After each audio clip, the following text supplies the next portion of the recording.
amigos, la invitación como todos los domingos es a que nos tomemos juntos un café cargado junto a Matías, nuestro barista de Marley Coffee. Bien, nos trae cafecito rico hoy día. Así es. Porque la conversación esperamos que esté muy buena. Interesante con un café entonces. Interesante. Siempre con un café es mejor y sobre todo si es café de Marley Coffee. Bueno, en la editorial de hoy les quiero hablar del peligro de los juicios en la plaza pública, cuando no son los tribunales los que hacen los juicios, sino la gente, ya que la mayoría de estos se basan en emociones y muy pocas veces en evidencia. Revisemos esta noticia publicada por varios medios. Joven cae al Mapocho. Indignación en Chile al precipitarse al río un menor desde 7 metros de altura tras ser empujado por un policía. De inmediato empezó a circular en las redes sociales otra noticia. El menor AA se encontraba formalizado por asalto a mano armada y además de tener antecedentes previos por venta de droga y violencia intrafamiliar, entre otros. Bueno, quiero decirles que ambas noticias son falsas, ya que el Poder Judicial desmintió que el joven que hacía desórdenes dijo que no tenía antecedentes penales y, por otra parte, un grupo de peritos acaba de determinar que el manifestante no había sido empujado por el joven policía y que se cayó solo en su loca carrera. El daño a ambos jóvenes está hecho. Pero falta algo súper importante que yo no lo he visto en los medios ni en los políticos. Las disculpas, pues, obvio. ¿Se acuerdan que la izquierda completa pidió dar de baja al carabinero y lo acusaban de haber empujado al joven que había atacado con un fierro a un vehículo policial? ¿Se acuerdan que muchos periodistas dijeron que el policía quería asesinar al joven? ¿Dónde están las disculpas? Hoy el joven carabinero sigue procesado y el joven delincuente está libre. Tan libre que hoy fue detenido por vandalizar una sede del Partido Renovación Nacional y otra de la UDI, y un monumento al asesinado senador Jaime Guzmán. Queridos amigos, ha llegado el momento que los partidos de extrema izquierda se definan. O están por validar la violencia y la delincuencia como un método para alcanzar su objetivo, o están por apoyar a las policías, que son los únicos que como sociedad le hemos dado la potestad del uso legítimo de la fuerza. Yo creo que ha llegado el momento de definirse. Bueno, quiero decirles que la encuesta que vamos a tener para esta semana es una encuesta un poquito más política y tiene que ver con lo que se está discutiendo en el Congreso. ¿Está usted de acuerdo en volver al voto obligatorio? Sí, alternativa A, y no, alternativa B. Ya vamos en 529 votos, acabamos de lanzar la encuesta, así que esperamos que se metan a Café Cargado la Red, @café_la red, y contesten nuestra encuesta porque queremos mandársela a los políticos a ver qué es lo que piensa la mayoría de la gente. Quiero decirles que también estamos en Facebook, Facebook Live, para que nos sigan en nuestras redes sociales. Bueno, así ahí vamos a estar mostrando. Además, mire, ese código QR que aparece en pantalla, usted pone su celular ahí y le lleva al tiro un WhatsApp donde puede mandar un video con una pregunta para nuestros invitados o con alguna opinión sobre el programa.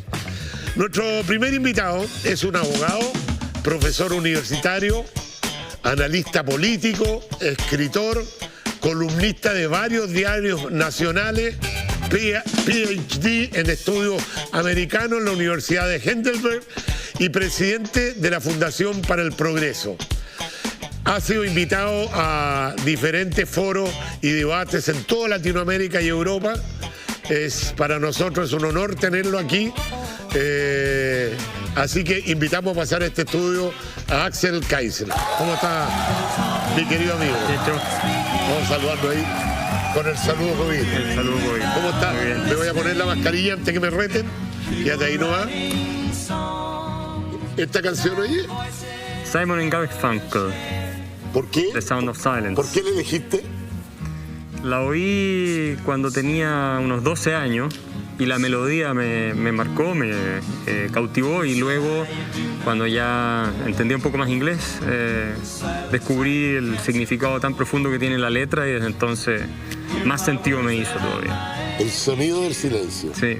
Sí, sí. Muy... Cuando tenías 12 años, ¿hoy día qué edad tienes, se puede saber? 30. ¿30? No, 39. 39. No, es que tenés cara de ser muy joven. La gran mayoría cree que eres más joven de lo que realmente eres. Así es, sí. Porque además, cuando tú hablas, parece una persona muy preparada. Te invito a tomarte un café tradicional. Siéntate con toda tranquilidad. Café tradicional. Y vamos a jugar al juego que jugamos siempre con nuestros invitados. Para tomarte el café te puedes sacar la mascarilla, pero después te la pones, porque si no, nos retan. El Rodrigo, el que más me reta a mí cuando me saco la mascarilla, pero ¿cómo no vamos a disfrutar de una tacita de Marley Coffee, exquisita? Bueno, mira, este juego se trata de sí o no. Solamente puedes contar sí o no.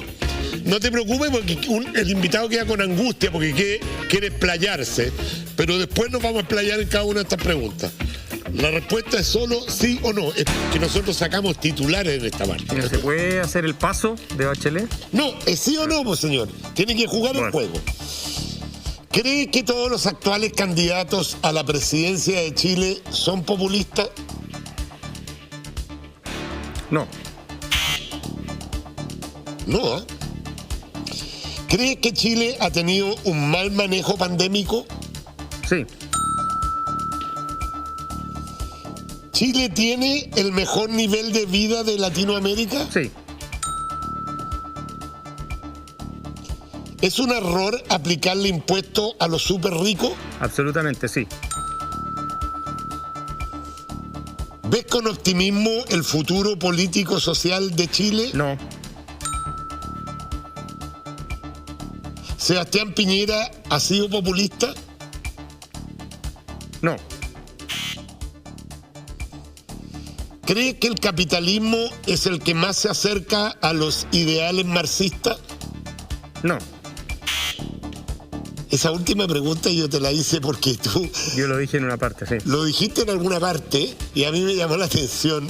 ¿Por qué cree que el capitalismo es el que más se acerca a los ideales marxistas? Lo podemos explicar. ¿Qué quisiste decir? Ya terminamos el juego, así que... Lo que quise decir en un debate que fue en Buenos Aires con profesores marxistas argentinos es que si nosotros tomamos la promesa de Marx y el marxismo, que era una sociedad de la abundancia en la cual elimináramos por fin la miseria que a Marx le causaba tanto repugnancia, y con razón, bueno, ese sistema, por supuesto, que produce ese resultado es el capitalismo, es decir, el sistema de libre emprendimiento individual, el que permite a las personas crear valor, crear riqueza sirviendo a los demás. Y si Marx hubiera entendido economía, porque su teoría económica estaba totalmente equivocada, partiendo por la teoría del valor-trabajo famosa, él mismo habría sido partidario del libre mercado, sin ninguna duda. Pero como tenía una teoría del valor totalmente errónea, entonces sacó consecuencias equivocadas sobre el sistema capitalista, y por eso ninguna de sus predicciones se cumplió. Absolutamente ninguna, ¿no? ¿Te puedo hacer una crítica? Así de entrada. Te quiero hacer una crítica porque yo encuentro que tú eres de las personas que mejor entiende estas ideologías, esta filosofía, porque la has estudiado, has visto la evidencia, siempre hablas con números, pero encuentro que siempre le habla a una élite. Acabas de decir que Marx estaba equivocado en la teoría del valor del trabajo. ¿Qué es lo que es eso? Bueno, se la podemos explicar, pero no sé si es el propósito. Pero explícamela con pera y manzana, no me la expliques. Te lo pido porque para entenderlo. Muy simplemente explicado, Marx pensaba que la fuente de todo valor económico era el trabajo del proletario. Entonces, para el capitalista obtener algún tipo de beneficio no tenía otra que pagarle al obrero menos valor que el que éste producía. En consecuencia, la utilidad de las empresas, por decirlo de una manera simple, era nada más que producto de una explotación en la cual se les traía este plusvalor al obrero, y el incentivo del capitalista, del empresario, era por lo tanto explotar cada vez más para sacarle una plusvalía, un plusvalor cada vez más grande al obrero. Y eso es lo que lo lleva a él a concluir que en el sistema capitalista los obreros iban a estar cada vez peor. Su calidad de vida iba a ir cayendo, en parte, además por el reemplazo de máquinas y otras cosas, y iba a incrementar las tensiones sociales, económicas dentro de la sociedad, y finalmente iba a haber una revolución que iba a reemplazar al sistema completo. Pero es básicamente la idea de que las utilidades son un robo, ¿no? Que toda la fuente de riqueza viene solo del trabajo, que los capitalistas, los empresarios, los innovadores, los comerciantes no aportan absolutamente nada, solo el trabajador aporta la creación de valor, ¿ya? Esa es la idea. Muy bien. Oye, hay varias... hay varias, como que se llama, preguntas del sí, ¿no? Que me dejaron así como para adentro. Una, el tema de que dijiste que no crees que los actuales candidatos a la presidencia de Chile sean populistas. No todos. No todos. No. Claramente hay personas que tienen intención de postularse, como Ignacio Briones o Sebastián Sichel, o el mismo José Antonio Kast, que a mí me parece que no cuadran con la definición de populismo y no son realmente populistas. ¿Cuál es la definición de populismo? Bueno, es súper discutida, pero si uno quisiera resumirla, es básicamente un discurso, ¿cierto?, que promueve una división de clases, en que existe este pueblo virtuoso que es abusado por una élite que los oprime, y el populista reclama representar a este pueblo virtuoso, víctima de esta élite, ¿verdad?, para liberarlo de este sufrimiento y traerle un futuro de prosperidad, igualdad y todo ese tipo de cosas. En América Latina está muy asociado también... Pero además el populista ofrece cosas sabiendo... Es lo que te iba a decir. En América Latina está muy asociado a lo que son promesas de satisfacer ambición económica social en la población, derechos sociales, riqueza, redistribución. Ese es el populismo más bien económico. El análisis con el que yo partí es una categoría que se puede aplicar tanto a la derecha como a la izquierda, pero en general América Latina tiende mucho hacia el populismo de izquierda, incluso populismos de derecha como lo que podría haber sido un Perón, es claramente redistributivo. O sea, Perón estaba inspirado en las ideas fascistas, ¿verdad? Y era un gran admirador de Mussolini. Y sus ideas son las que terminaron por convertir a Argentina en lo que es hoy en día, ¿no? Un país completamente arruinado después de haber sido uno de los más ricos del mundo. ¿Hay populistas de izquierda y de derecha? Sí, claro, por supuesto. ¿Pero la mayoría están en la izquierda? Depende de donde lo vemos, porque en América Latina suele ser, sobre todo en las últimas décadas, a raíz del socialismo del siglo XXI, la influencia que esto ha tenido, más un populismo de izquierda. Y la verdad es que en nuestra realidad intelectual, las ideologías de izquierda son mucho más presentes, y por lo tanto la opinión pública también está más permeada por este tipo de visiones, ¿no?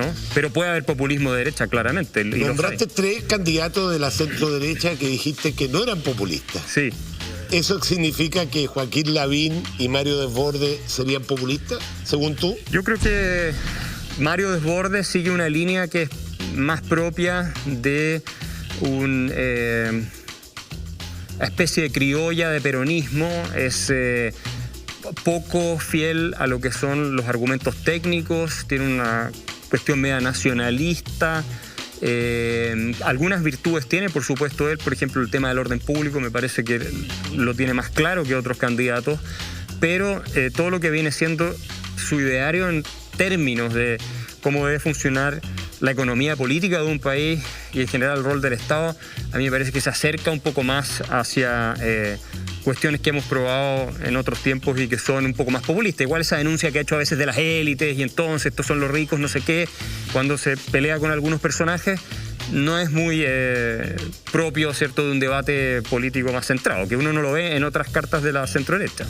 ¿Y Joaquín Lavín? Bueno, Joaquín Lavín me parece que, si quiere uno, es un populista en un sentido más frívolo de la expresión, ¿no? No me parece que sea una expresión él de cierta ideología que toma el populismo, sino que es alguien que se inclina siempre por aquello que lo va a posicionar en las encuestas, ¿no? Y parece que no tuviera tampoco una línea ideológica clara. Un día es socialdemócrata, otro día es, en fin, bacheletista, lancista, todo lo que lo han criticado por eso, digamos. Y sí, es muy efectista, y una de las características, me parece a mí, de los populistas en general, tiene que ver con este recurso permanente a cuestiones que producen un efecto público mediático gigantesco para concitar apoyos y permanecer permanentemente vigente en la agenda pública. En el caso de él no me parece que sea un populista peligroso, desde el punto de vista de que va a representar una revolución, una transformación completa del orden social, o va a intentar suplantar un orden por otro. Ahora, la falta de quilla, me parece, en el caso de Joaquín Lavín, abre las puertas a que termine pasando cualquier cosa. Oye, Axel, yo te escuchaba mucho defender el modelo de libre mercado, igual que yo. Sin embargo, ha habido una explosión social con delincuencia, con una serie de hechos que uno no está de acuerdo, pero ha habido un malestar general. Uno se pregunta por qué en Chile primero, por qué en otros países que tenían peores indicadores. Si el modelo funcionó tan bien, ¿a qué crees tú que se debe este descontento que manifestó la población? No me contestes porque vamos a hacer una pequeña pausa y ya regresamos.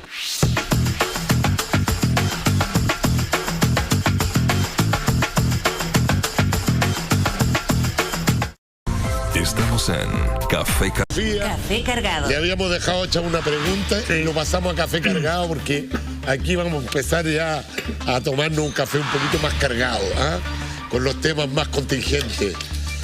¿Qué pasó entonces si era tan bueno el modelo? Checho, ningún sistema, ningún modelo, ninguna realidad en la que nos encontramos inmersos los seres humanos puede estar a la altura de nuestras expectativas. Nosotros siempre podemos esperar más de algo, sobre todo si ese algo está funcionando bien. Tendemos incluso a pensar que debe funcionar mejor.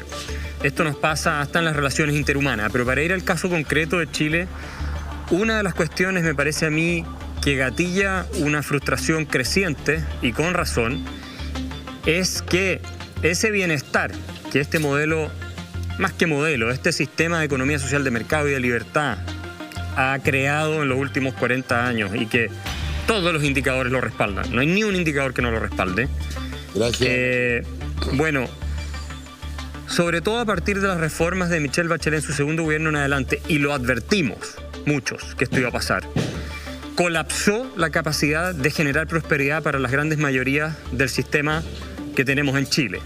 Se chantó, por decirlo en buen chileno.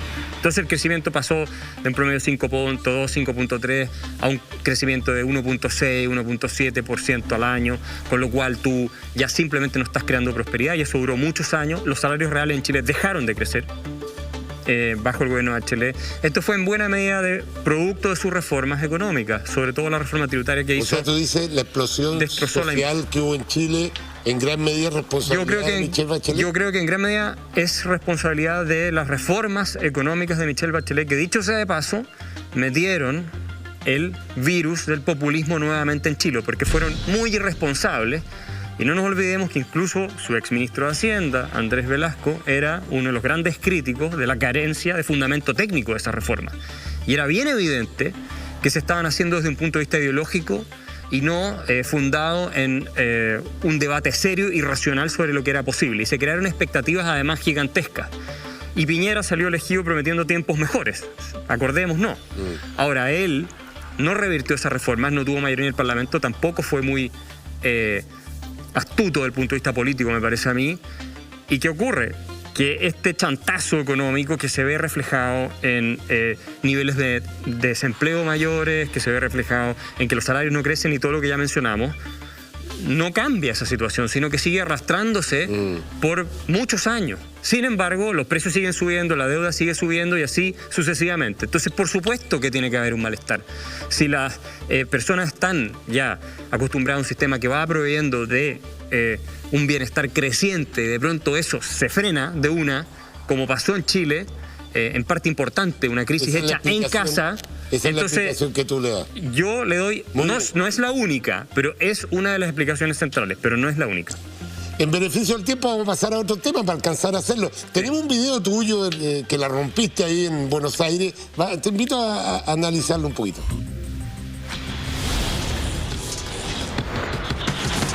A ver qué pasa con Chile. Axel, buenas noches. Buenas noches. Bueno, Chile, como ustedes saben, es el país con los mejores indicadores económicos de América Latina, los mejores índices de desarrollo humano. No. Es un país que tiene un 7% de pobreza comparado con el 30% que tiene Argentina. Y si ustedes van a analizar cuáles son las razones de eso, resulta que Chile está entre los 10 países con mayor libertad económica del mundo.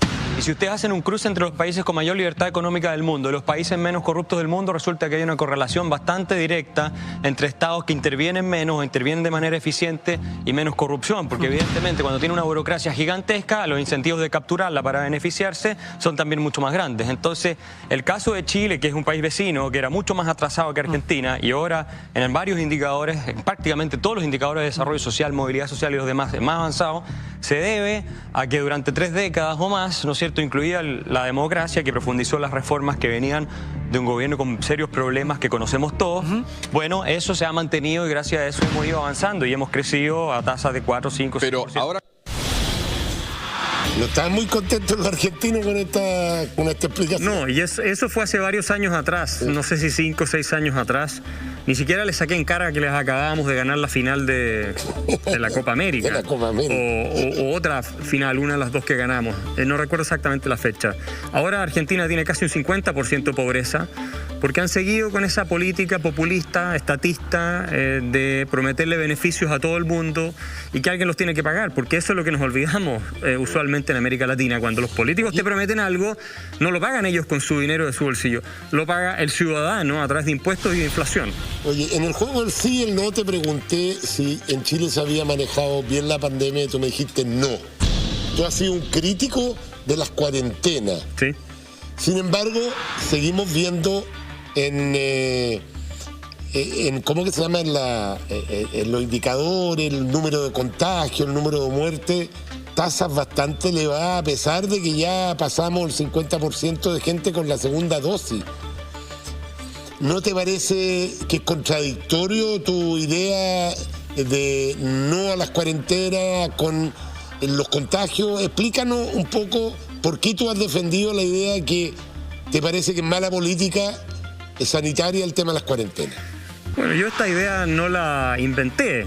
Al principio yo era partidario de las cuarentenas, pero comencé a seguir a profesores expertos de universidades como Harvard, Stanford, Oxford y muchas otras, que lo que ellos afirmaban era que las cuarentenas no eran la solución para el problema porque el costo de las cuarentenas en términos de salud pública, no estamos hablando solo del término económico, en fin, sociales, sino que salud pública, eran más altos por el daño que causan, por la cantidad de gente que no se trata ciertas enfermedades, por la cantidad de niños que no son vacunados de otro tipo, contra otro tipo de patógenos, por la cantidad de enfermedades mentales, por el auge de los suicidios, todo ese tipo de cosas. Estos expertos afirmaban que las cuarentenas no eran la solución. ¿Por qué? Porque el virus afecta de manera distinta. Hay grupos que son vulnerables y grupos que son mucho menos vulnerables. Entonces, lo que sostenían era que había que aplicar protección focalizada. Y cuando tú ves estadísticas, y se acaba de publicar hace poco una estadística con más de 100 países, ¿cierto?, de cómo enfrentaron esta pandemia, tú ves que no hay correlación entre lo estricta que fueron las medidas de represión de libertades y la cantidad de muertos por millón de habitantes. Y un gran ejemplo de esto es el caso de Suecia en Europa. Prácticamente todos los países de Europa, hay un par de excepciones, tienen más exceso de mortalidad que lo que tienen los suecos, que durante el 2020 al menos no aplicaron estas cuarentenas. Y también lo puedes ver en estados como Florida, en Estados Unidos, donde el gobernador Ron DeSantis aplicó protección focalizada, asesorado por estos expertos, y tiene finalmente una tasa de muertos por millón muy en el promedio de Estados Unidos, y tiene en la población vulnerable menos que California o Nueva York, otros estados que aplicaron cuarentenas mucho más duras, y de hecho que aplicaron cuarentenas, porque Florida aplicó por poco tiempo al principio, después las levantó completamente, y sus niños iban a los colegios y así sucesivamente. Entonces, la pregunta es, Checho, aquí no si las cuarentenas sirven o no sirven, y hay toda una discusión porque nosotros tuvimos pic de contagio hace poco cuando estábamos en cuarentena total en la región metropolitana y nos dijeron que en 2 semanas iban a caer y resultó que llevábamos un mes y seguían subiendo. Entonces, la pregunta no es solo esa, la pregunta es si finalmente, considerando todos los factores, todo el daño que crean las cuarentenas, más los posibles beneficios, se justifican o no. Porque tú no puedes, y ese es un principio elemental de políticas de salud pública que yo he aprendido conversando con estos expertos y leyendo lo que escriben, atacar un problema de salud pública sin contemplar los efectos de largo plazo, ni si acaso tú estás por atacar ese problema de salud pública con la medida que tú estás aplicando, creando otros problemas que son incluso peores. Tú no sacas nada con evitar, ¿cierto?, que haya gente que muera de una determinada enfermedad para que muera mucho más gente por otras enfermedades, ¿ya? Y ese es el problema que hay, que no tuvimos nunca un análisis de costo-beneficio serio hecho en Chile, completo, tomando todos los factores en consideración para aplicar las cuarentenas. Incluso es muy discutible que las cuarentenas hayan disminuido finalmente la cantidad de muertos por millón. ¿Y por qué crees tú que el Colegio Médico en bloque siempre está pidiendo más restricciones y siempre está diciendo que cualquier medida no es buena, e ir soltando? Sí. Yo no he visto, en todo caso, los análisis costo-beneficio tomando todos los factores para la salud pública del Colegio Médico. Tal vez los tienen, pero yo no los he visto publicados en ninguna parte. La verdad es que incluso, ahora hay estudios en Estados Unidos que lo muestran, cuando tú tienes alzas de desempleo importantes, eso tiene un impacto devastador sobre la salud pública. Aumenta la tasa de suicidio, aumenta la criminalidad, aumenta el abuso de estupefacientes, drogas y otro tipo de cuestiones. Disminuyen las expectativas de vida, especialmente en los sectores más vulnerable. En Estados Unidos se calculó que producto de las medidas para combatir el COVID, donde se cerraron las economías y se hicieron todas estas cosas, la cantidad de muertos que se van a producir en los próximos 20 años, es decir, en el mediano y largo plazo, van posiblemente a superar la cantidad de muertos por COVID. Entonces, ¿cómo es el enfoque que tenemos que aplicar? No podemos quedarnos en un solo elemento, tenemos que ser capaces de ver el cuadro completo. Y lamentablemente, Checho, hemos perdido la capacidad de pensamiento trágico, de entender que hay situaciones en las cuales, como ocurre en la vida de las personas, también en la vida de las sociedades, todas las alternativas son malas. Y tú tienes que elegir la que es menos mala. Y tienes que bancarte eso, porque no tienes una alternativa óptima. No puedes tener la solución perfecta, y eso me parece a mí que es lo que no se pudo en Chile. Y en materia de ayuda estatal, que obviamente que si le ponéis restricciones a la población que no puedan trabajar, no puedan ingresar, tener ingresos, el Estado tiene que ir en ayuda de esa gente. ¿Qué te ha parecido la ayuda del gobierno? ¿Ha sido tan insuficiente como permanentemente dice la oposición? Nunca he escuchado una medida del gobierno que la oposición diga, estuvo bien el gobierno. Levemente hablan de que las vacunas, estuvo bien el gobierno en anticiparse a las vacunas y a las camas, pero cada vez que el gobierno anuncia un bono, lo declaran insuficiente. Bueno, pero eso te habla de la descomposición populista en la que estamos viviendo en Chile ya desde hace varios años, que está alcanzando un punto crítico. Porque primero que todo, este dinero que el gobierno o el Estado en teoría está entregando a mucha gente, no lo pagan los políticos de su bolsillo, no lo paga Yasna Proboste, no lo paga la oposición, no lo paga Sebastián Piñera de su bolsillo. Este dinero lo pagamos nosotros los contribuyentes, no nos engañemos. Chile está llegando a niveles récord de deuda, ¿ok? Y la deuda son impuestos diferidos. Nosotros vamos a tener que pagar de nuestro bolsillo, a través de alzas de impuestos más adelante, todos los chilenos, estos paquetes de ayuda. Eso es lo primero que hay que decir. No estoy con esto diciendo que no hay que entregarlos, ojo. Estoy simplemente dejando claro, aquí la competencia de qué político es más solidario con la plata de los ciudadanos es una cosa increíble. No les compremos ese cuento, porque nos están metiendo la mano en el bolsillo para decirnos que ellos son las buenas personas que no están dando la plata. Ahora, dicho eso... Cuando son buenas personas, al permitirte sacar tu ahorro de la AFP, bueno, ahí es peor porque te ayudan con tu plata. Bueno, déjame decirte un número. Nosotros, en Chile, si suman los paquetes del gobierno más las platas retiradas de las AFP, más o menos estamos en unos 80.000 millones de dólares. Eso es más que el Producto Interno Bruto de Uruguay. Eso es en el transcurso de un poco más de un año que se han entregado estas platas. Chile es uno de los países que más, incluso considerando el gasto de gobierno, que más ha entregado como apoyo en la situación de la pandemia. Así pero gran parte de esa plata salió de los 50.000 millones de dólares incluso, de la AFP. Incluso no considerando eso, incluso no considerando lo que se ha retirado de las AFP, el gasto fiscal en Chile ha sido altísimo a nivel comparado internacional. Entonces, no es verdad. Pero esto no es un asunto de si es que el gobierno fue generoso o no. O sea, Sebastián Piñera le quedan un par de meses y a todos sus ministros en el gobierno y se van a ir. Y ellos podrían abrir la billetera y regalar toda la plata del mundo, entregar un montón de plata, más de la que ya se ha entregado. Pero finalmente ellos no asumirían ese costo, porque no es plata de ellos. Entonces es muy fácil. Por eso que cuando te pregunté si Sebastián Piñera lo encontraba populista, dijiste que no. No, yo creo que... Pensaste un poco en eso, porque lo lógico sería, si estáis mal en la encuesta, voy a dejar el gobierno... ¿Qué me importa a mí endeudar al país y dejarlo a todos felices? Pero Piñera puede ser un político, y lo es, débil, sin una quilla intelectual y un norte claro, sin mucho coraje en muchas cuestiones, bastante inepto políticamente también, pero no se le puede decir que es un demagogo, un populista y que no se preocupa de la estabilidad fiscal y ese tipo de cosas.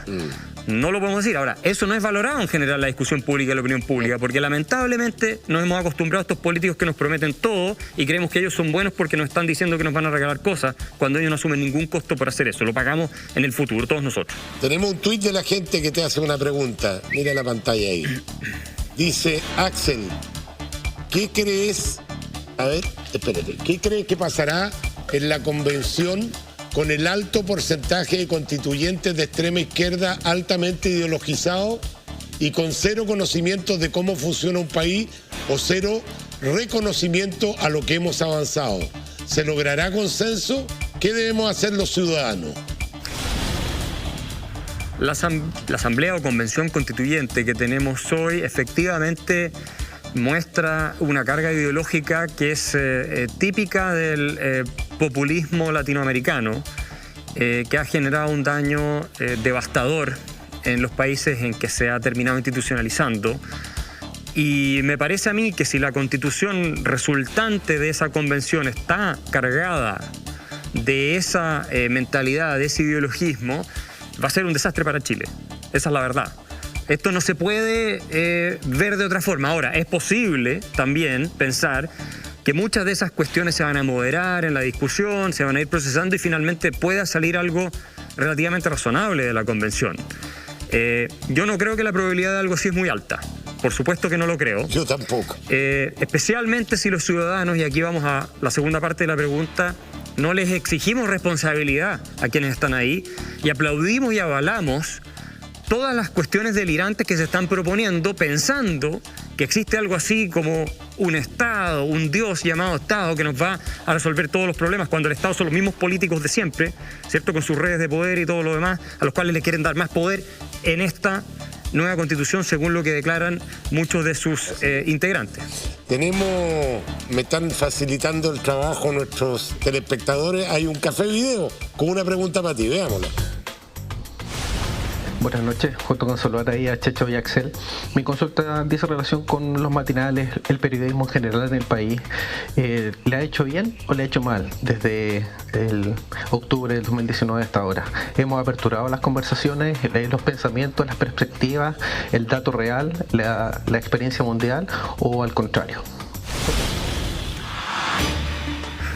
Yo creo que en general ya es difícil hablar de periodismo, tenemos que hablar de activismo, porque francamente la vocación tradicional clásica del periodista, que era informar objetivamente los hechos y hacer análisis relativamente fundados también, es muy escasa hoy en día.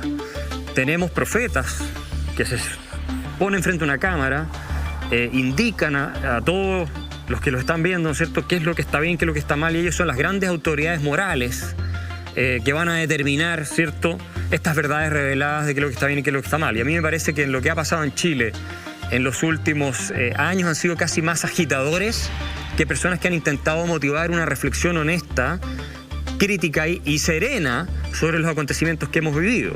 Se declaran indignados para cosechar aplausos. Eso es muy típico de épocas en las cuales la racionalidad colapsa y desaparece la esfera pública. Y creo que hay muchos periodistas, no todos, muchos han jugado un rol nefasto en Chile.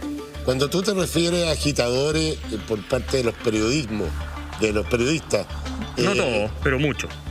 ¿Esa agitación viene con un componente ideológico de izquierda? ¿Tú crees que la mayoría de los periodistas son de izquierda? Porque es que está la eterna discusión de que los dueños de los medios supuestamente son gente derecha, pero que los periodistas supuestamente tienen una tendencia más de izquierda. ¿Cuál es la verdad en todo esto, a tu juicio? No, pero hay estudios que lo han medido en otros países, en Estados Unidos, en Inglaterra, en España, en otras partes, en Alemania también. Y la mayoría de los periodistas sí son claramente de izquierda, son mucho más de izquierda que lo que es la población en general, en porcentaje. O sea, ¿qué será eso? Eso puede tener que ver con un sesgo de autoselección, hay muchas explicaciones que pueden dar una buena respuesta a esa pregunta. Ahora, los dueños de los medios son personas que en general, hay empresarios y eso, pero no se involucran hasta donde uno puede ver demasiado en lo que pasa hacia adentro. Les interesa que ojalá el medio no pierda plata. Son además, y los empresarios tienden a ser personas muy ignorantes, con pocas excepciones, que no tienen tampoco ideas muy claras, ¿no? Y eso, en la medida en que funcionen los medios, ellos están ahí y los dejan seguir avanzando. Ahora también son muchas veces personas acomplejadas que a través de este tipo de cuestiones buscan sentirse mejor con cualquier culpa que puedan tener por la razón más diversa que uno se puede imaginar. Pucha, se nos ha pasado el tiempo volando y tengo tantas preguntas que hacerte, pero te voy a invitar a hacer una vuelta, un juego que hacemos que tiene que ver con apruebo o rechazo. Te voy a dar algunos nombres para que tú me vayas diciendo si apruebas o rechazas, y puedes explayarte muy cortito porque nos queda poco tiempo. En primer lugar, Sebastián Piñera, ¿apruebas o rechazas? Rechazo.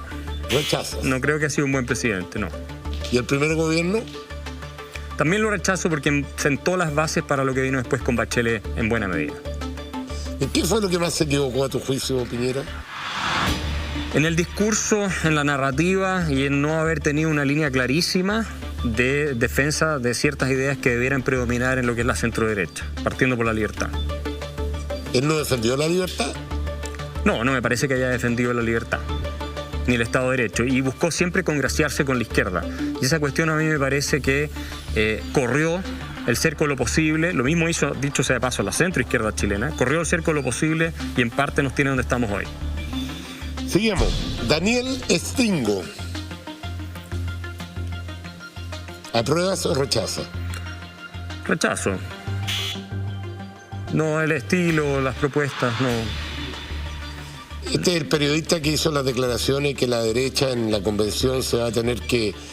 de abogado, perdón, sí. Pero que parecía tanto en la televisión que pensé que era periodista, pero era abogado, y dijo que la derecha se va a tener que acomodar a las propuestas de ellos, que aquí ellos son los ganadores y los otros tienen que seguir. Sí, eso refleja dos cosas. Uno es la posición ideológica de no transar que tienen ellos, que a mí me parece que en parte es una fortaleza de la causa que quieren llevar adelante. Sí, lo que tiene a la centro-derecha y centro-izquierda tan aplastada es que están dispuestos a transar casi todo. Entonces es una debilidad en muchas circunstancias, ¿no? No siempre, pero puede ser una debilidad. Así que eso por un lado. Y por otro puede estar reflejando un análisis de cómo van a hacer las cosas simplemente adentro. Ahora, es posible que con esa intransigencia la convención tampoco pueda funcionar y termine quebrándose si es que no se llega a cierto tipo de consenso. Por lo tanto, por un lado está ese contenido ideológico de no transar, lo cual puede ser una fortaleza del sector de ellos, pero al mismo tiempo puede ser hundir el propósito general de esa convención. Y por otro, este elemento que estoy mencionando. Vamos con otro personaje, la expresidenta Michelle Bachelet. ¿Apruebas o rechazas? No, yo rechazo.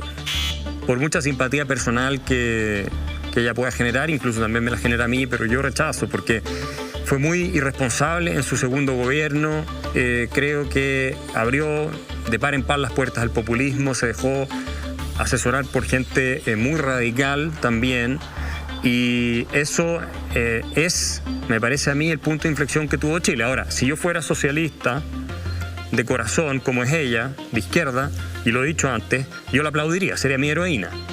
Porque si hay que reconocerle algo a Bachelet, es que ella rediseñó, redibujó la cancha en la cual juegan los políticos en Chile. Y eso es un logro notable desde el punto de vista del ejercicio del poder. Vamos con otro personaje, José Antonio Kast. No, yo apruebo, porque José Antonio Kast, por muchas diferencias que yo tengo con él, sobre todo en los temas valóricos, ¿no? ¿Qué tienes diferencias con él? En ciertos temas valóricos. Como por ejemplo, yo no soy conservador. El aborto, cuestiones de ese estilo.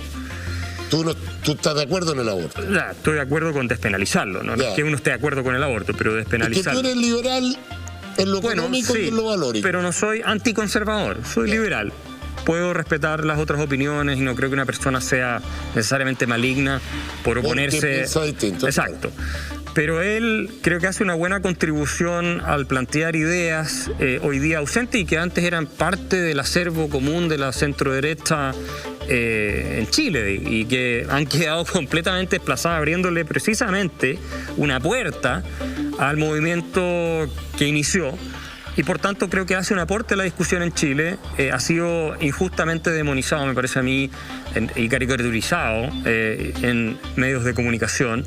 Pero es una persona, me parece, muy decente y que tiene el bien del país en su prioridad. Sí.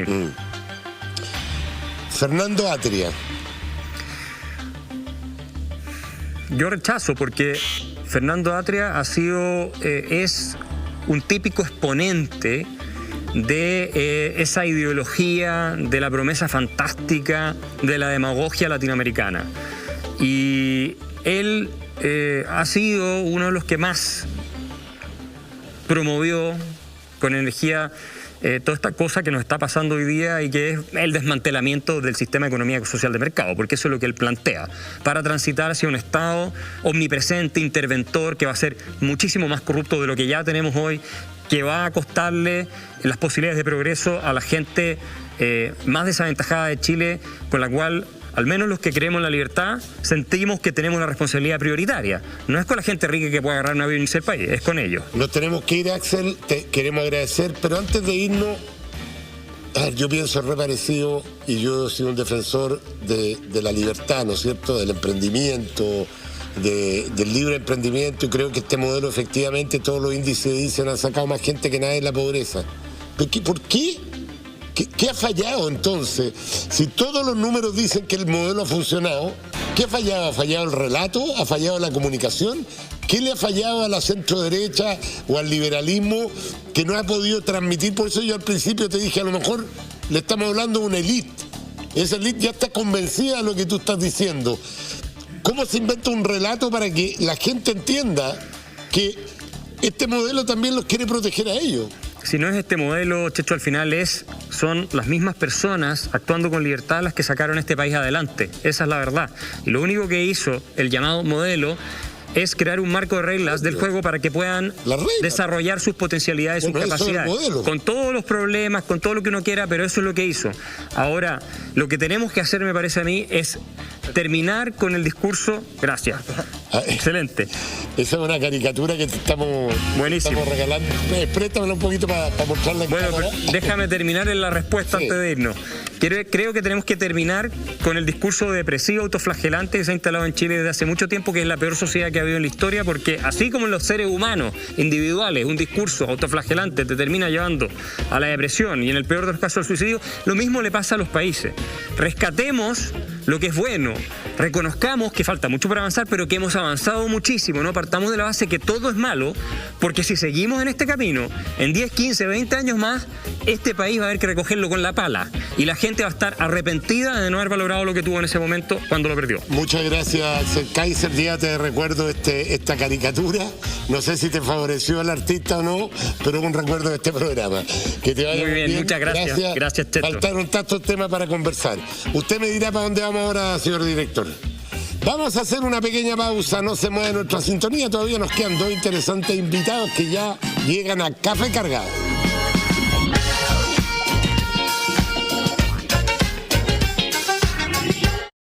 Estamos en Café Cargado. Vamos a ver el Twitter, ¿qué está pasando con la pregunta que hicimos? ¿Está usted de acuerdo en volver al voto obligatorio? Se mantienen un 74% que sí y un 26% que no. Ya llevamos 1000 votos, más de la muestra que tienen la mayoría de las encuestas, aunque esta no es una encuesta, es una muestra aleatoria. Pero pareciera ser que la mayoría de la gente encuentra que a Chile le hace falta volver al voto obligatorio. Yo también. Hoy es un día muy importante para nosotros porque nos visita la ministra de la Mujer y Equidad de Género, Mónica Saraquet, con quien tendremos la oportunidad de conversar sobre el Manual de Prevención de la Violencia contra la Mujer que fue lanzado hace pocos días. La violencia contra las mujeres está presente desde la infancia en un continuo en nuestras vidas. No solo en las relaciones familiares, sino en todos los espacios que transitamos. Muchas veces cuesta identificarla, ya que ha estado por siglos naturalizada en la sociedad y en la cultura. A veces no tenemos palabras para nombrarla. Queridos amigos, para mí es un gusto tener en nuestro estudio a la ministra de la Mujer. ¿Y cómo se llama la otra parte del ministerio? Y Equidad de Género, Mónica Salaquet, nuestra querida amiga Mónica. ¿Cómo estás, Mónica? ¿Cómo estás, Checho? Qué rico verte. Gusto verla. Igualmente. Bueno, pero me alegro mucho de este manual que ha salido recientemente. A ver, mostrémoslo aquí. Esta es una gran noticia, Checho, porque es primera vez que estamos en una alianza donde estamos involucrando a todas las ramas de la CPC en este compromiso de erradicar esa otra pandemia que se vive en Chile, de la cual se habla poco, está oculta, pero que genera un gran daño social. Te invito a tomarte un cafecito. No tenemos mucho tiempo, pero mira, la CPC también son nuestros auspiciadores en este programa, y hace rato que vienen haciendo una labor maravillosa. Encuentro que esto que están haciendo también es fantástico. Cuéntame un poquito los detalles y la importancia de tener un manual como este, Mónica. A ver, ¿sabes lo que pasa, Checho? Históricamente hemos demandado mucho a la mujer víctima, ¿no es cierto?, que nos contacte, que pida ayuda, que denuncie. Pero se nos ha olvidado quizás que muchas veces esa mujer está en un estado de fragilidad complejo, está viviendo bajo el miedo, siente mucha vergüenza. Todo eso te va paralizando como ser humano. Entonces, lo que nosotros hoy día estamos impulsando desde el Ministerio, y es en ese contexto que sale este manual de buenas prácticas, es empezar a hacer un llamado a la sociedad en su conjunto. Estamos trabajando, por ejemplo, con los dirigentes sociales a lo largo de todo el país, estamos trabajando con Carabineros de Chile, estamos trabajando con todos los CEFAM a lo largo de Chile, estamos trabajando hoy día con el mundo privado también a través de la empresa, porque lo que nosotros necesitamos es que todos y todas nos comprometamos con la erradicación de la violencia de género, que dejemos de pensar que esto es un problema que sucede en la casa o en el departamento del lado y es un problema entre privados. No. Cuando una mujer es víctima de violencia, le estamos coartando la posibilidad de desarrollo a una mujer. Indudablemente es un derecho que tenemos nosotras también de vivir libres de violencia, y creo que ese compromiso que asumen hoy día todas las ramas de la CPC es de un valor tremendo, porque muchas horas pasamos en el trabajo, Checho, y muchas veces hay mujeres que llegan a trabajar, pero a lo mejor está moreteada y el chaleco no deja ver eso, o quién sabe lo que vivió el día anterior en su casa. Entonces creemos que a través de este manual, con esta sensibilización y con este compromiso que han tomado los distintos sectores, nos van a ayudar a detectar de una forma temprana, a derivar de una forma adecuada, para que esa mujer pueda recibir a tiempo la ayuda psicosocial necesaria, el apoyo jurídico, toda esa red de protección que tenemos en el Estado, pero que es imposible darlo cuando no tenemos contacto con la mujer que está viviendo una situación tan dolorosa como es la violencia. Oye, Mónica, y una pregunta, ¿qué pasa con los números? Porque al final de cuentas uno dice, estamos mejor, estamos peor. ¿Qué ha pasado con los femicidios? ¿Qué ha pasado con los números? ¿Van en aumento? ¿Ha habido una toma de conciencia sobre esto? Porque hoy día es mucho más condenado un femicidio, la gente se indigna, como que se ha metido en la piel de la gente, pero ¿qué pasa con los números? A ver, es bien duro hablar de números porque estamos hablando de vidas, Checho, claro. pero sí es un indicador. No, la última década yo te diría que el número de femicidios consumados se han mantenido, uno más, uno menos, pero una vida para nosotros. O sea, no han habido grandes cambios. No, pero sí ha aumentado mucho las llamadas, ha aumentado mucho los femicidios frustrados, y también ha aumentado, y esto se debe a que hoy día las mujeres en Chile ya no normalizamos ciertas conductas que a lo mejor mi abuelita o mi mamá sí la normalizó. Entonces, esto es un proceso que se ha ido dando, un cambio que estamos teniendo como sociedad positivo, porque indudablemente nosotros tenemos que ser capaces de prevenir la violencia y que ninguna mujer se sienta sola en nuestro país. Pero han aumentado, y sobre todo la pandemia, el COVID, el confinamiento, nos ha vulnerado mucho más, porque hay mujeres que han tenido que convivir con el agresor las 24 horas del día. Mónica, contigo tenemos para hablar un programa entero, pero esta es una visita cortita que viniste a promocionar, digamos, este manual. Te quiero hacer una pregunta que yo siempre tengo una curiosidad. ¿La violencia intrafamiliar, hay diferencias marcadas dependiendo del estrato social? No. Es bien transversal. Y es bien importante porque ese es un mito. Porque uno podría decir es una cosa cultural también. No tiene nada que ver. Mira, la violencia contra la mujer no reconoce territorio, no reconoce edad y no reconoce situación socioeconómica. O sea, es transversal a lo largo de todo nuestro país. Lo que pasa es que se vive en silencio. Y te insisto, las mujeres lo viven con mucho miedo y con mucha vergüenza. Por eso es tan importante el paso que se está dando hoy día, donde hay un compromiso, ¿no es cierto?, por parte de las empresas de nuestro país, acoger a que si hay una mujer trabajadora que está viviendo una situación de violencia, seamos capaces en conjunto de llegar a tiempo a ella y sacarla, porque esto es bien importante, la violencia solo escala. Y aquí recuerda que es bien complejo, porque normalmente ese hombre que te dice que te ama es el hombre que te golpea y que muchas veces te termina matando. Entonces hay un componente psicológico que dificulta muchas veces, porque normalmente ese hombre agresor le promete que nunca más, que va a ser la última vez. Claro. Y la evidencia nos muestra que eso no es así. Enfermedades de los hombres también, porque una persona que ama y que golpea a una mujer tiene que tener algún tornillo suelto. Oye, y cuéntame por último, ¿cómo fue esta relación con la CPC? Bueno, ¿Cómo se acercaron? Porque esto es una cosa pública-privada.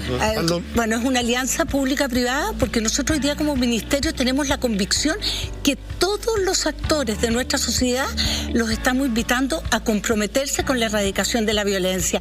Y yo valoro y reconozco el compromiso que ellos no dudaron.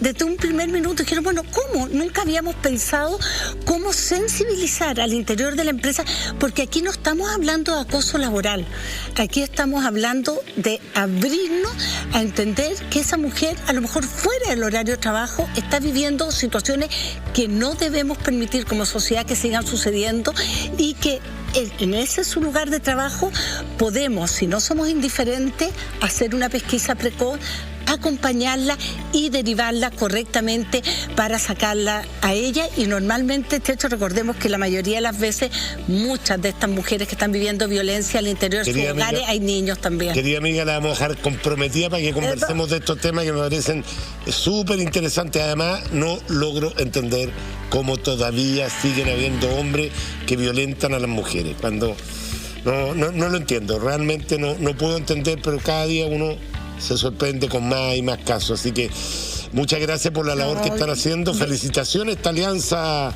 público-privada que ayuda.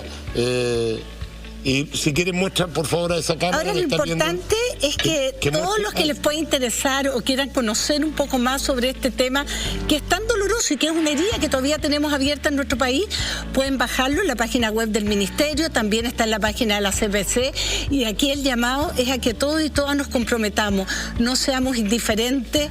Hay mujeres que están viviendo en silencio situaciones que como sociedad no debemos seguir permitiendo que así sea. Muchas gracias Mónica. Y usted que está viéndonos en la casa, vamos a ir a una pausa, aprovecha a darle un besito a su mujer, y si alguna vez se le ocurrió levantarle un dedo, prométale de corazón que nunca más va a haber violencia en su casa. Pausa y ya regresamos. En Twitter seguimos, subió a 75,2%. ¿Está usted de acuerdo en volver al voto obligatorio? Un 75,2% dice que sí, un 24,8% dice que no. Y llevamos 1045 votos. Muy bien, pues.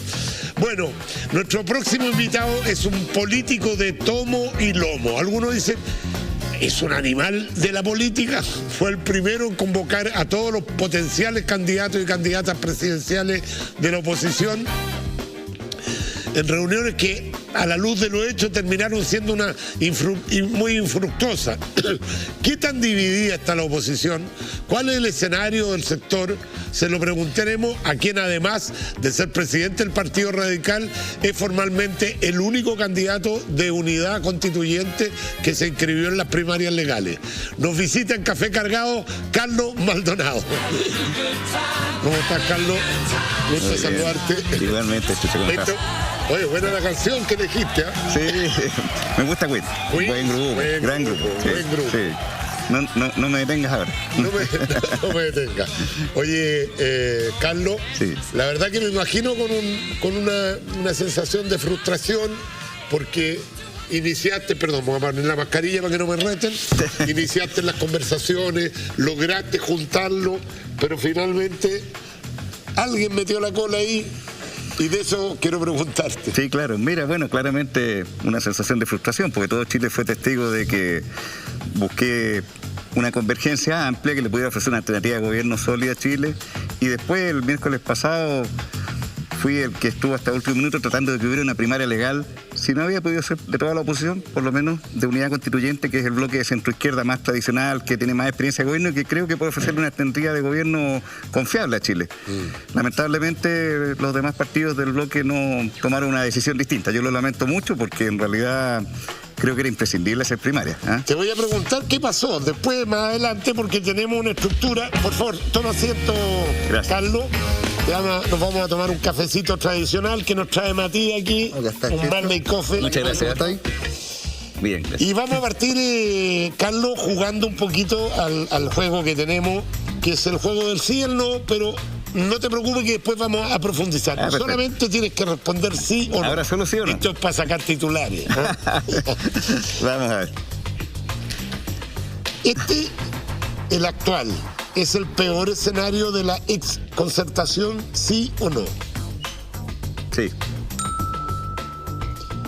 ¿Te molestó que tu sector no fuera capaz de alcanzar acuerdos para la primaria? Sí. ¿Estás disponible para nuevos acuerdos que privilegien otras candidaturas para la primera vuelta? No. En esa vamos a profundizar. ¿Crees que un gobierno de Alejandro Guillé hubiera tenido mejor manejo en materia sanitaria? Sí. ¿Crees que un gobierno de Alejandro Guillé tendría a estas alturas a un país sumido en la misma crisis que tenemos? No. ¿Crees que Yanna Proboste será finalmente candidata a la presidencia de la ADC? ¿Estoy obligado a responder sí o no? Creo que sí, pero veremos. ¿Crees en las encuestas sí o no? No. Si te tocara apoyar a un candidato después de la primera vuelta entre Jadwe y cualquier candidato de derecha, ¿apoyarías a Jadwe?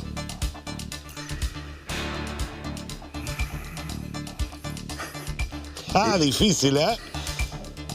Bueno, las preguntas son todas, esto de sí o no en política es complejo, pero sí, creo que no. Bueno, ya después me da la oportunidad de fundar, sí. Así que la respuesta es sí. ¿Apoyaría a Jadwe contra cualquier candidato? De la derecha. ¿De la derecha o de la centro derecha? No. Bien.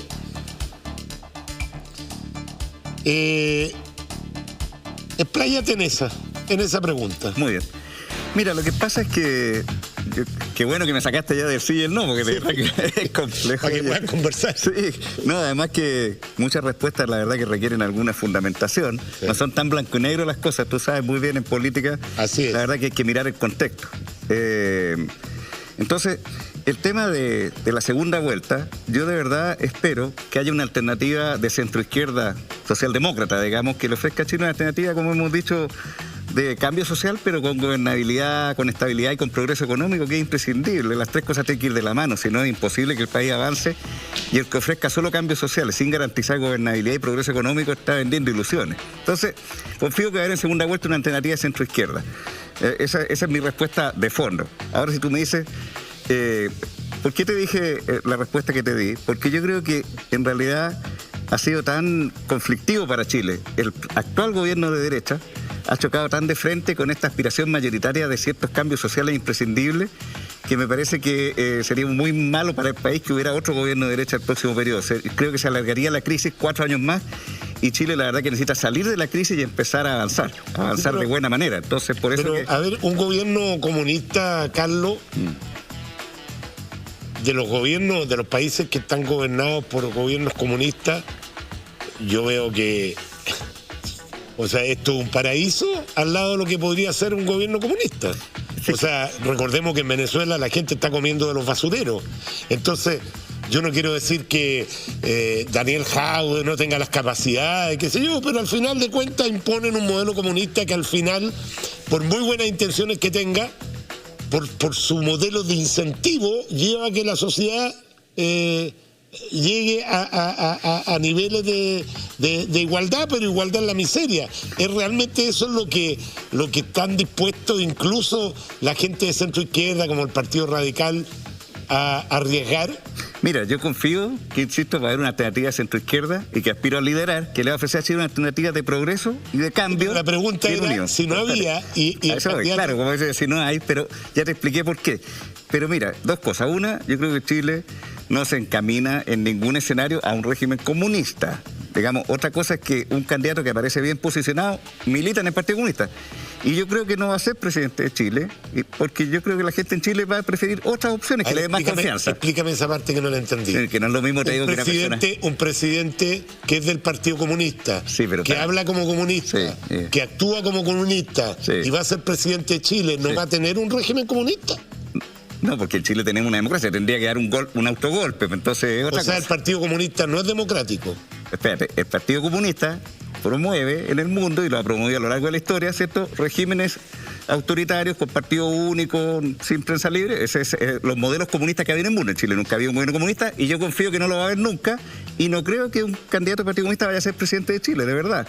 Entiendo las ansias de cambio social que representa Daniel, pero yo creo que nosotros las representamos mejor y lo podemos hacer de mejor manera y garantizando apego a principios que son fundamentales para Chile, como las libertades políticas y personales, insisto, el énfasis en el progreso económico. Por eso creo que... Explícame, Carlos, tu respuesta, porque no la entiendo.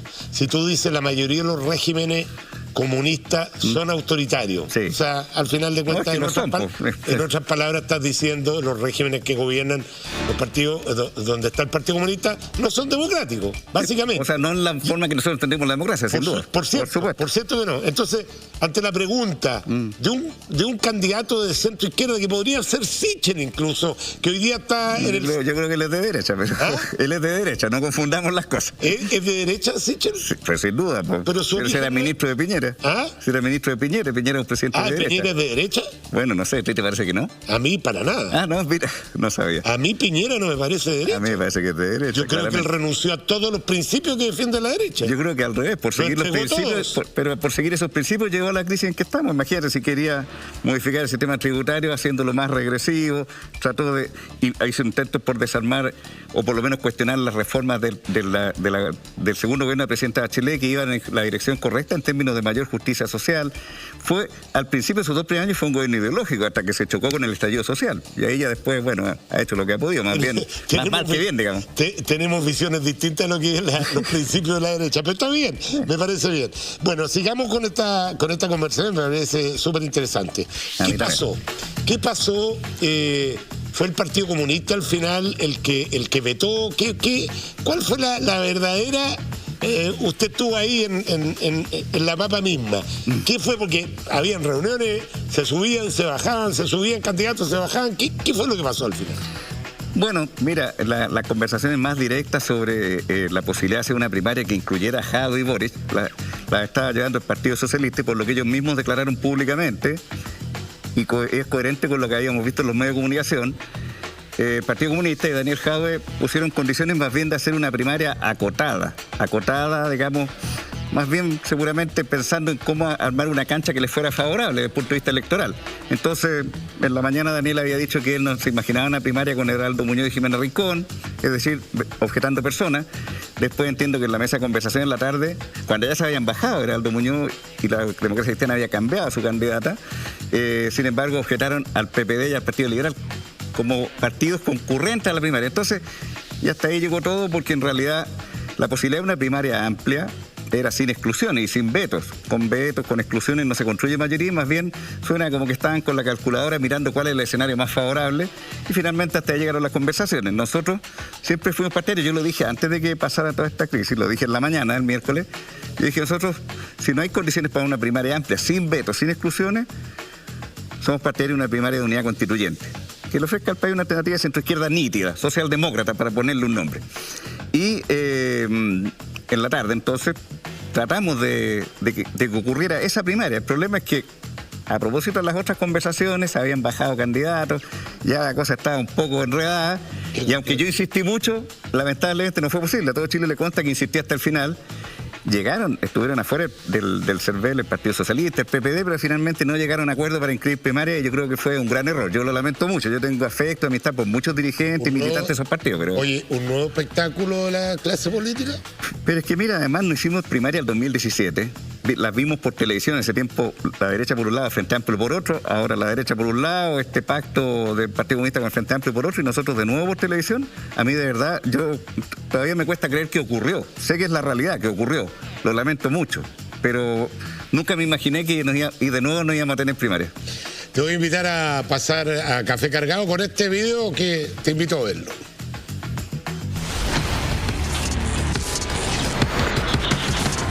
Lamentablemente hemos visto que no ha sido posible lograr esa unidad, por la cual nosotros trabajamos, convocamos, llevamos adelante un diálogo programático como le consta a todo Chile. No habiendo sido posible, señalamos más temprano hoy que nuestra opción era entonces una primaria de unidad constituyente. Esperamos ahora a nuestros partidos, amigos y aliados, Partido Socialista, Partido por la Democracia, Partido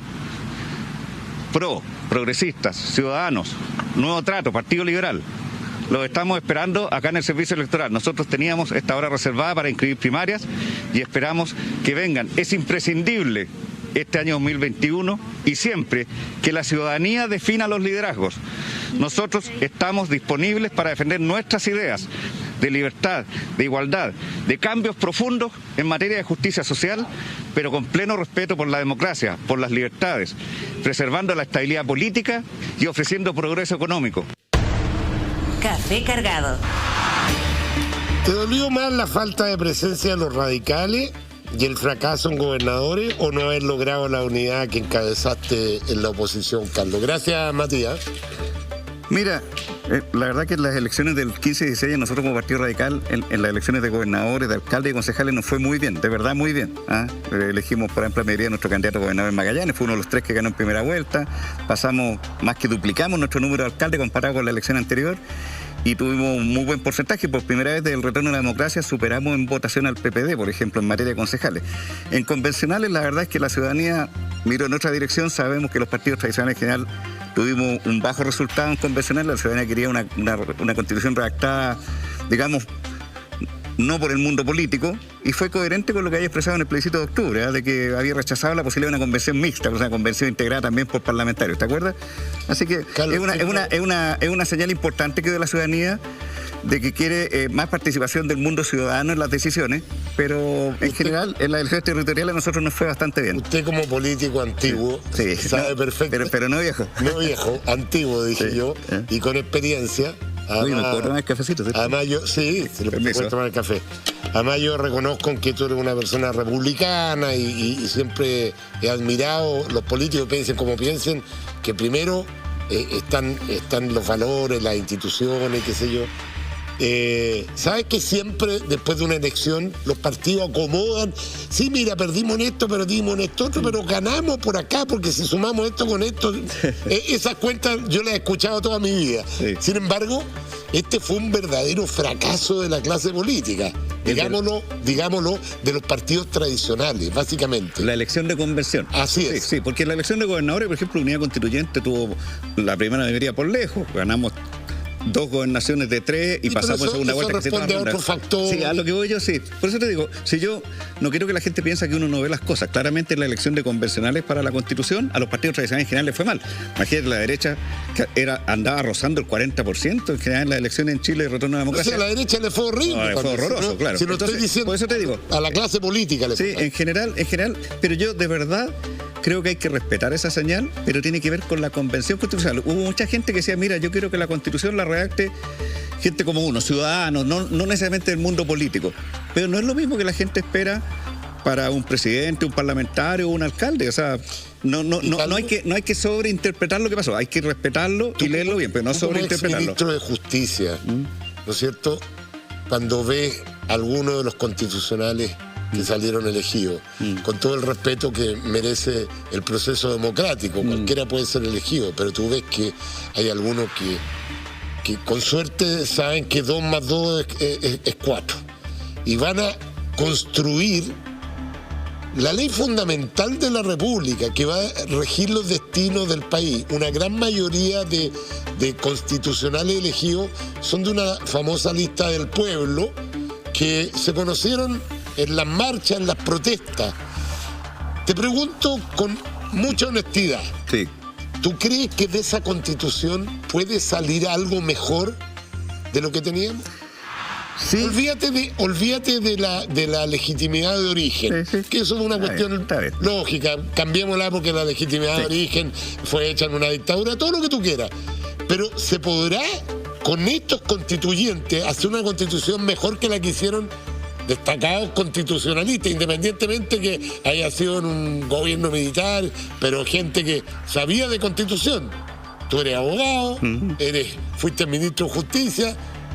Te pregunto de corazón, ¿crees que aquí va a salir algo bueno? Yo creo que sí, pero déjame explicarte por qué.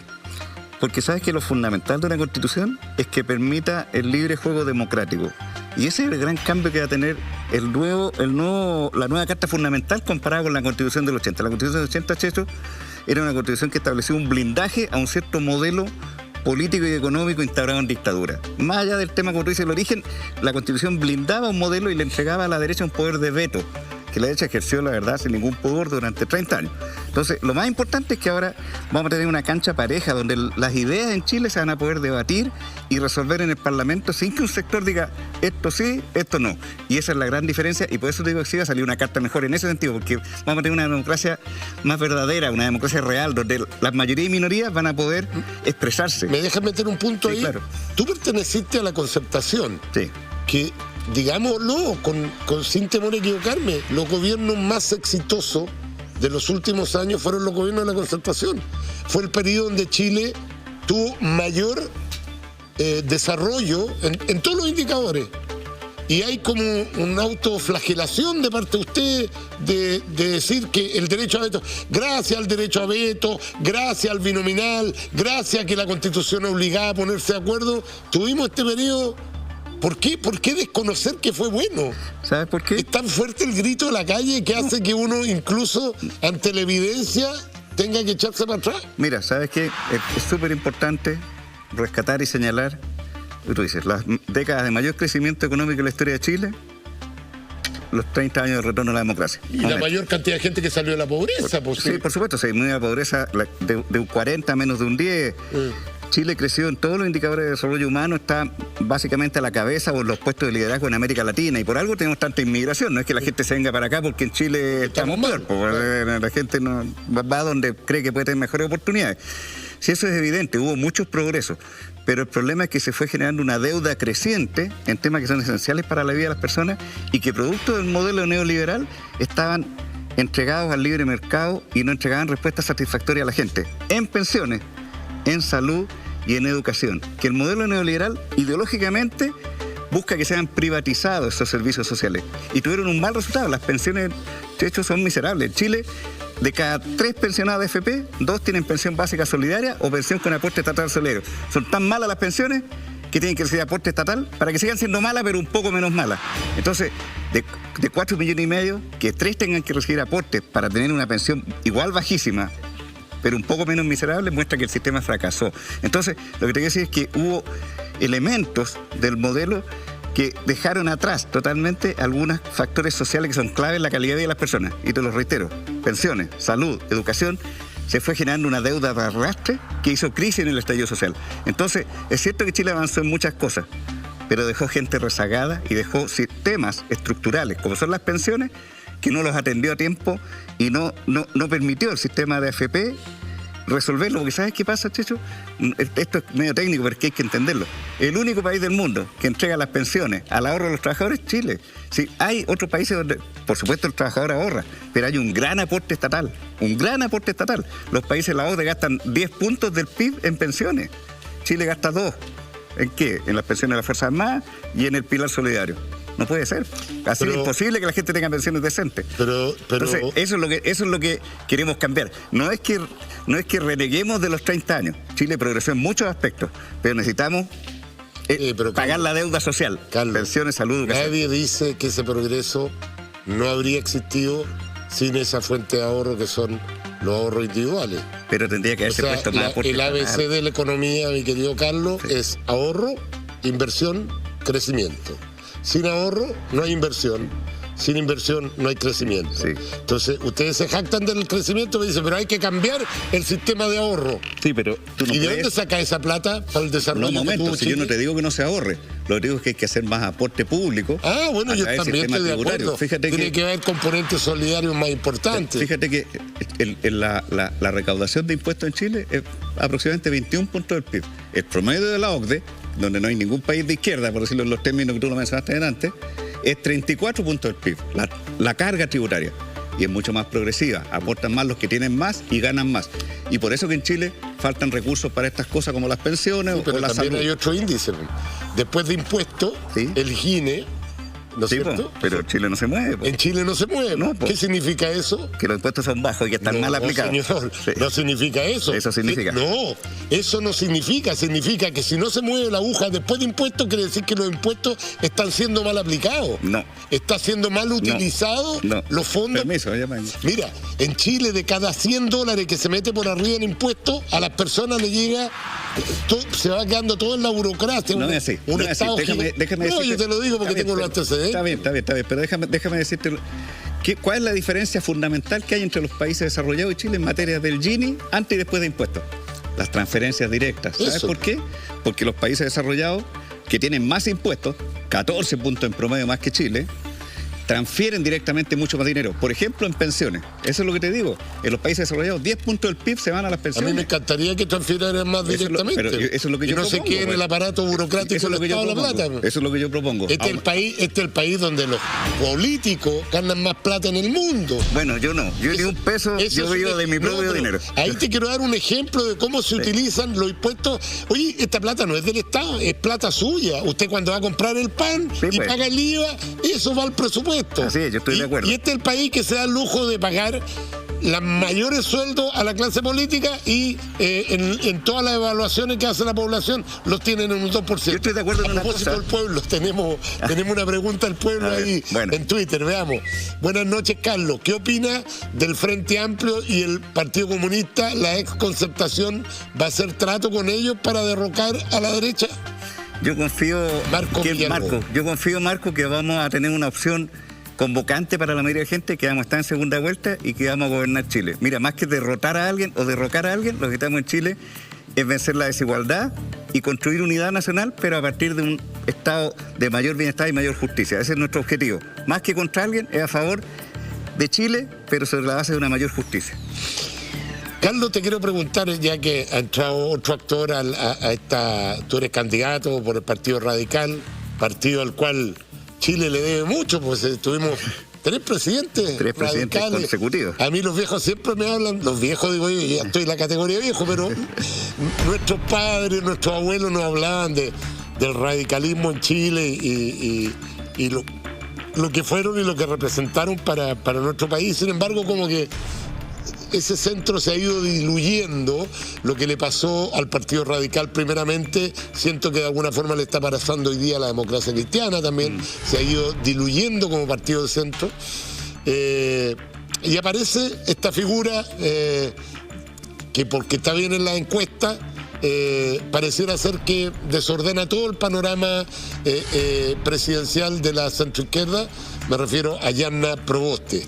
Me gustaría conocer tu opinión, porque y si crees que finalmente ella va a ser candidata a la presidencia, ¿no?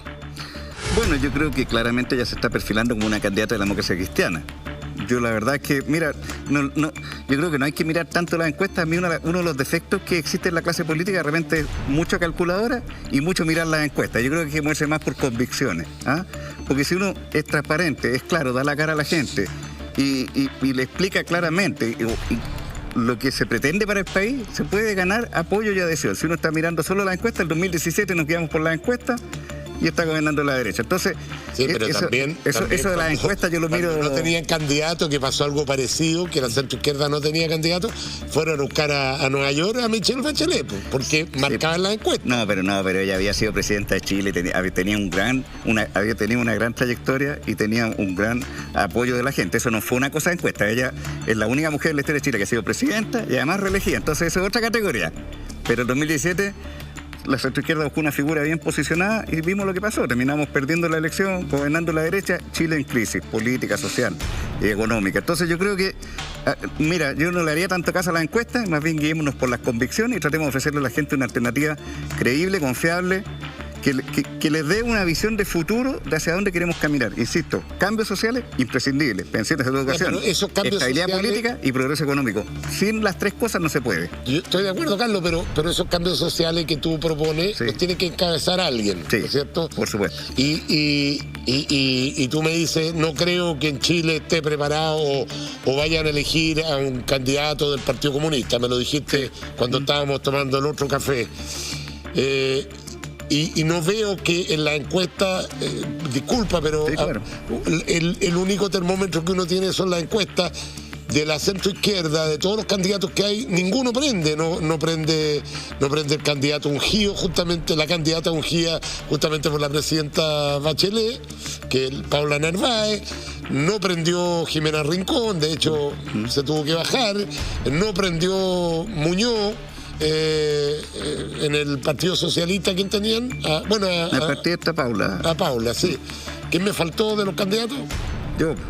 Bueno, usted, pues, mi querido amigo, pero usted siempre el Partido Radical va ahí a la pelea. Sí, hemos dado la pelea siempre, ¿eh? Nosotros no nos levantamos candidaturas para negociar negocios. Tuvimos la primaria el 2009, el 2013, estuvimos con Guillermo en la elección pasada. Nosotros de verdad nos movemos por convicciones. Siempre creen que el Partido Radical va a negociar y yo quiero decirle a todos los que piensan eso que están muy equivocados. Somos un partido con historia, con dignidad y con principios. Nosotros estamos tratando de verdad de servir a Chile desde nuestras convicciones, tratando de ofrecer un camino, como lo ofreció Pedro Aguirre Cerda. Tú dices que los viejos hablan del Partido Radical. El Partido Radical le ofreció grandes gobiernos a Chile, ¿eh? Progreso social, progreso económico, unidad nacional. Es lo mismo que queremos nosotros. Oye, pero en un escenario presidencial de primera vuelta, al final, a lo mejor se van a hacer primarias no convencionales, ¿no es cierto? Yo por lo menos no estoy de acuerdo. A mí no me parece que sea un mecanismo serio, adecuado. Por eso nosotros la jugamos hasta el final. ¿Tú crees que cada uno va a ir con su candidato? Yo no sé si cada uno vaya a ir con su candidato o se ha producido algún acuerdo político que permita tener una sola candidatura, digamos, pero por lo menos a mí me parece que una primaria convencional no es aceptable después de haberse farreado la oportunidad de una primaria legal. Las primarias convencionales participan muchísimo menos gente, no son una expresión realmente ciudadana, entonces a mí me parece que eso no es algo que deberíamos hacer como centro izquierda. Tenemos otro tuit de la gente, vamos a verlo. Pregunta Carlos Maldonado, usted que fue ministro de Bachelet, ¿reconoce que los cambios sociales no se hicieron porque la derecha, Congreso, se opuso a ello? Yo creo que el factor fundamental, Marcelo, que es la persona que estaba preguntando, fue ese. La derecha ejerció su veto en forma impúdica, lo ha dicho el mismo expresidente Lago, decía cuando quería subir los impuestos, la derecha decía IVA o nada, y el IVA es un impuesto regresivo. Pero también yo creo que en algunas áreas y en algunos actores faltó coraje y voluntad. Yo creo que de verdad, también hay que decir las cosas por su nombre, no vamos a echarle en todo la culpa al veto de la derecha. Yo creo que también hubo cosas que podríamos haber hecho con más profundidad y con más energía. En el área que a mí me tocó trabajar, que era justicia, hicimos grandes reformas. Se podrían haber hecho grandes reformas en otras áreas también y yo creo que en algunas faltó visión y coraje para impulsarlas a tiempo. Oiga, una pildorita, Carlos, usted que fue ministro de Justicia. Hay una sensación de falta de justicia. Hay una sensación de que la mayoría de los jueces son garantistas y finalmente pareciera ser que la justicia de alguna forma protege más al delincuente que a la víctima. De hecho, el Estado le pone abogado al delincuente y no le pone abogado a la víctima. Uno ve como jóvenes o delincuentes que han sido aprehendidos 60 veces y vuelven a cometer los mismos delitos. ¿Qué pasa con la justicia en Chile? ¿Se metió la cola el narcotráfico, metió la cola en demasía la ideología? ¿Qué pasa? Que existe esta sensación de falta de justicia. Mira, ¿sabes qué? Voy a responder bien sinceramente. En eso nosotros como Partido Radical nos diferenciamos quizá de la visión habitual de la centroizquierda, que tiene más a mirar las causas del delito y a pensar que prácticamente la sociedad es culpable. Yo creo que no, porque hay delincuentes de todo tipo y la mayoría de gente humilde es súper honesta y esforzada. Por lo tanto, no es que la pobreza sea sinónimo de delincuencia. Y también hay delincuentes que tienen mucho dinero y que simplemente cometen delitos económicos y no les importa nada. Entonces, yo creo que, ¿sabes qué? Nosotros tenemos en Chile un problema bien absurdo y que yo, por lo menos como presidente, me comprometo a superarlo, que es una especie de estado acomplejado frente a la delincuencia. Como que hay temor de combatirla con energía, con eficacia y con mano firme. Y la verdad es que en eso, mira, hay que hacer muchas cosas en el cuarto al Ministerio Público, a las instituciones que funcionan, la policía, perfeccionarla, profesionalizarla. Pero yo voy a decir bien claramente, hay que modificar la legislación. No puede ser lo que tú dices, que una persona salga 30 veces en libertad. 100 veces había salido en el sur una persona en libertad, la pillaban robando y salía porque eran delitos en lugar no habitado. 100 veces. Entonces la gente al final dice, bueno, en Chile la ley no existe se pueden burlar de la ley impunemente. La ley hay que cumplirla, hay que hacerla respetar y hay que privilegiar y defender a las personas honestas y ponerle mano firme a los que infringen la ley, sean de cuello y corbata o sea el asaltante de la calle, sea la colusión que le encarece los medicamentos o la comida a las personas o sea el que hace un portonazo. Eso es inaceptable, no podemos vivir como en el Far West y que al final los delincuentes tengan las facilidades y las personas honestas e inocentes tengan las dificultades. Yo eso me comprometo a cambiarlo y a presentar un proyecto de nuevo Código Penal y a fortalecer a las policías y el Ministerio Público para que de verdad, digamos, aquí manda el Estado, no mandan los delincuentes. Te voy a llevar un juego que ahora sí te puedes explayar, que es el juego de la prueba del rechazo, pero antes te quiero preguntar, a propósito de lo que tú estás diciendo, te quiero preguntar, ¿Sebastián Piñera es un violador de derechos humanos? Se han cometido violaciones de derechos humanos durante su gobierno y por lo tanto tiene la responsabilidad política en su condición de presidente de la República. Lamentablemente, yo no creo que le haya dado órdenes en esa dirección, sinceramente. Pero lamentablemente las fuerzas de orden y seguridad durante su gobierno, y lo han dicho varios organismos de derechos humanos, no una opinión subjetiva, que se cometieron violaciones de derechos humanos. Empezamos al tiro el juego de la prueba o el rechazo. ¿Aprueba o rechaza la gestión de Sebastián Piñera? No, rechazo completamente, creo que ha sido lamentable. Daniel Jadwe, ¿apruebas o rechaza? La persona, su gestión como alcalde. Lo que significa Daniel Jadwe. Yo creo que él ha hecho una buena gestión como alcalde. Creo que no es la persona que necesita Chile como presidente.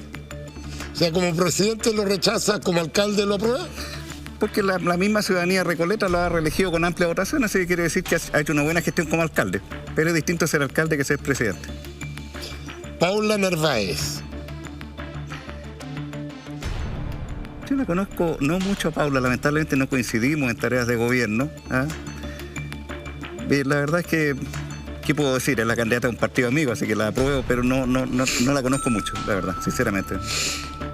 ¿Pero tú crees que esta fue una candidata de tapadita de la presidenta? Porque así como tú dices, no la conozco mucho, el desconocimiento que hay en la opinión pública es gigantesco. O sea, no solamente tú no la conoces, la población no la conoce. El mérito que fue ungida por Michelle Bachelet, con todo el background que tenía. Yo respeto las decisiones de los partidos. Como te digo, el Partido Socialista la proclamó por unanimidad y por lo tanto ella es la candidata legítima del partido.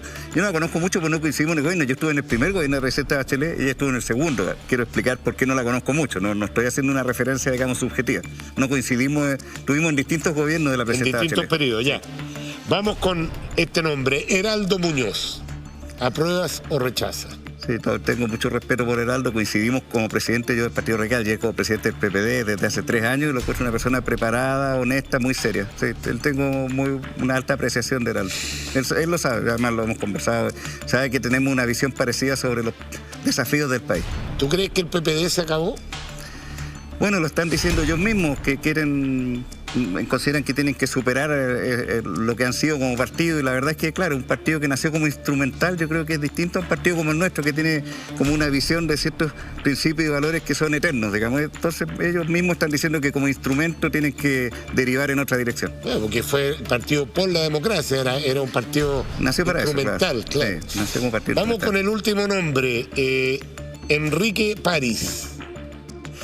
Yo lo rechazo, ¿sabes por qué? Mira, yo no quiero ser mezquino, porque efectivamente en el tema de vacunas, de asegurar las vacunas y del proceso de vacunación en general, ha sido un buen proceso. Lo que no me gusta es esa incapacidad de escuchar más opiniones, de recoger. Yo lo dije desde el día 1, el gobierno debería crear una mesa transversal y una, digamos, como conducción más colectiva del tema de la pandemia, y no tener ministros que de alguna manera se dedican a pimponear y a discutir y a contradecir. Y la verdad es que contaminar políticamente el manejo de una pandemia, yo creo que es uno de los errores que ha cometido este gobierno. Que en otras cosas técnicas, como te digo, como asegurar las vacunas y el proceso de aplicación, creo que ha sido un proceso en general bien hecho. ¿El colegio médico no ha ideologizado también el tema, a tu juicio? ¿No cree que hay un sesgo político ahí? Yo en general las opiniones que he visto del colegio médico siempre que tienen alguna tendencia política, sus dirigentes es legítimo, como los dirigentes de cualquier color, que no es incompatible ser dirigente de algo y tener una orientación política, pero en general las visiones que yo le he leído y escuchado durante la pandemia han resultado finalmente confirmadas por la realidad. Cuando ellos pedían cuarentena y el ministro de ese tiempo, Mañalich, se negaba, bueno, al final hubo cuarentenas nacionales porque el colegio médico las estaba pidiendo y tenía razón. Me refiero a que el tiempo en general le ha dado la razón al colegio médico. Tenemos la última pregunta de la gente. Dice, pregúntele a Carlos Maldonado qué diferencia o qué enfoque tomaría un gobierno del Partido Radical. Nicolás. Bueno, el Partido Radical, como dije, es un partido que conjuga, yo creo, los valores que son fundamentales para las chilenas y chilenos. Sinceramente, mira, la democracia para nosotros es un valor permanente, universal, que lo defendemos, lo practicamos y creemos en él, pero como una cuestión ineludible. Segundo, las libertades personales. Nosotros somos un partido que creemos que las personas adultas tienen derecho a hacer todo lo que estimen mientras no dañen a terceros. Somos un partido que cree que el progreso económico es imprescindible para que haya bienestar, y somos un partido comprometido con la causa social, con realmente que haya mejores oportunidades, que haya más igualdad, que haya dignidad para todos. Y ojo, seguimos pensando que gobernar es educar. Como Pedro Aguirre Cerda, creemos que la educación es la clave de una cancha más pareja, del desarrollo de las personas y del desarrollo integral del país. Gobernar sigue siendo educar. Oiga, mi querido amigo, Marley Cofe le entrega este regalito para que se lleve, y esta caricatura para que se lleve de recuerdo de nuestro programa también. Lo hicieron más flaquito aquí, ¿eh? Sí, está bien, me tratan con cariño. El artista te trató con cariño. Sí, Carlos, muchas gracias, muy amable, y ojalá se imponga la razón en lo que se viene para adelante, porque el Chile es de todo. Así es. De los de derecha, de la izquierda, centro, comunista, republicano, es de todos los chilenos, y ojalá que lo cuidemos. Que nos encontremos en un país más justo, Checho, que preservemos las libertades y que la verdad que podamos, como te digo, mirar hacia el futuro unidos, pero unidos sobre la base de mayor justicia y mayor igualdad. Ok, muchas gracias. Queremos despedir nosotros como equipo decir joven no, porque es más viejo que todos nosotros, pero es un alumno en práctica, practicante. Aurelio, ¿cómo está usted? Muy bien, va, hoy día es su último programa. Muchas gracias. Felicidades. Gracias a todos ustedes, al equipo. Han sido un equipo, perdón la palabra, la raja. Me sentí como en casa, los voy a echar de menos. No quería llorar, güey. No quería llorar. Bueno, este es parte de nuestro equipo. Vamos a ver por última vez la encuesta que dijo la gente, Aurelio. Mucha suerte, gran aporte también a nuestro programa. ¿Está usted de acuerdo en volver al voto obligatorio? Un 75, casi un 76% dice que sí, y un 24,1% dice que no. 1.251 votos en 51 minutos restantes. Ahí vamos a ver qué dice la encuesta. ¿Sí o no? Sí, ¿Estás de pues, acuerdo? no, absolutamente, un buen cambio. Consolida la democracia. Fue una mala medida. Ya viene Pauta Libre, gracias Carlos. A ti. Ya viene Pauta Libre. Nosotros, si Dios quiere, nos encontramos el próximo domingo cuando lo invitemos a tomarse otra taza de café cargado.